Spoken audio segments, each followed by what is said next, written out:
Supreme court సంచలన తీర్పు వెలువరించింది. రాష్ట్ర ప్రభుత్వాలు పంపిన బిల్లులను గవర్నర్లు నిర్ణీత సమయంలో ఆమోదించాల్సిందేనని ఉద్ఘాటించింది. లేదంటే వారి చర్యలను న్యాయ సమీక్షకు గురిచేస్తామని సుప్రీంకోర్టు తేల్చి చెప్పింది. రాష్ట్రపతి ఆమోదం కోసం పంపిన బిల్లులను కూడా 3 నెలల్లోపు పరిష్కరించాలని ఆదేశించింది. ఈ మేరకు అత్యున్నత న్యాయస్థానం నేడు సంచలన తీర్పు వెలువరించింది. తమిళనాడు గవర్నర్ ఆర్ఎన్ రవి రాష్ట్రపతి ఆమోదం కోసం నిలిపి ఉంచిన 10 బిల్లులను సుప్రీంకోర్టు క్లియర్ చేసిన 4 రోజుల తర్వాత ఈ తీర్పు వెలువడటం ప్రాధాన్యత సంతరించుకుంది. Justice J. B. Pardiwala, justice R. Mahadevan ధర్మాసనం ఈ తీర్పును వెలువరించింది. ఆర్టికల్ 200 ప్రకారం గవర్నర్కు ఉన్న అధికారాలను గుర్తుచేస్తూనే బిల్లులను ఆమోదించకుండా నిరవధికంగా నిలిపి ఉంచడాన్ని కోర్టు తప్పుబట్టింది. రాష్ట్ర ప్రభుత్వం పంపిన బిల్లులను గవర్నర్ రాష్ట్రపతి పరిశీలనకు పంపితే రాష్ట్రపతి 3 నెలల్లో నిర్ణయం తీసుకోవాలని హోం వ్యవహారాల మంత్రిత్వ శాఖ నిర్దేశించిన గడువును అనుసరించాలని కోర్టు పేర్కొంది. ఒకవేళ ఆలస్యమైతే అందుకు గల కారణాలను సంబంధిత రాష్ట్రానికి తెలియజేయాలని ఆదేశించింది. కేంద్ర ప్రభుత్వం అడిగిన ప్రశ్నలకు రాష్ట్రాలు సహకరించాలని సూచించింది. గవర్నర్ బిల్లులను రాష్ట్రపతి పరిశీలనకు పంపినప్పుడు రాష్ట్రపతి తిరస్కరిస్తే రాష్ట్ర ప్రభుత్వం కోర్టును ఆశ్రయించవచ్చని ధర్మాసనం స్పష్టం చేసింది.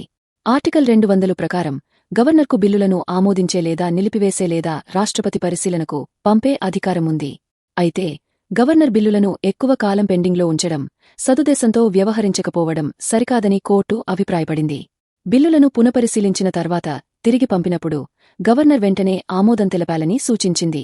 రాష్ట్ర మంత్రి మండలి సలహా మేరకు గవర్నర్ పనిచేయాలని, ఒకసారి సభకు తిరిగి పంపిన బిల్లును రెండోసారి రాష్ట్రపతి పరిశీలనకు పంపకూడదని కోర్టు పేర్కొంది.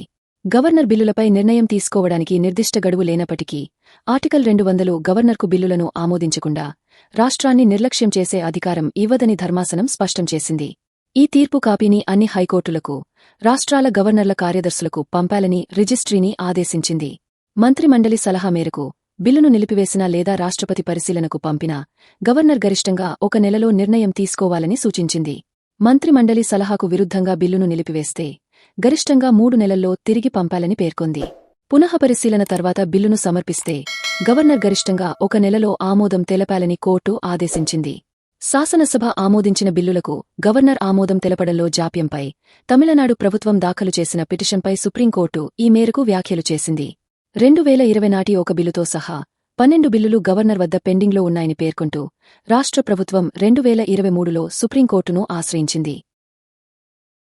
తాజా సమాచారం కోసం లైక్ చేయండి. ఛానల్ను సబ్స్క్రైబ్ చేయండి.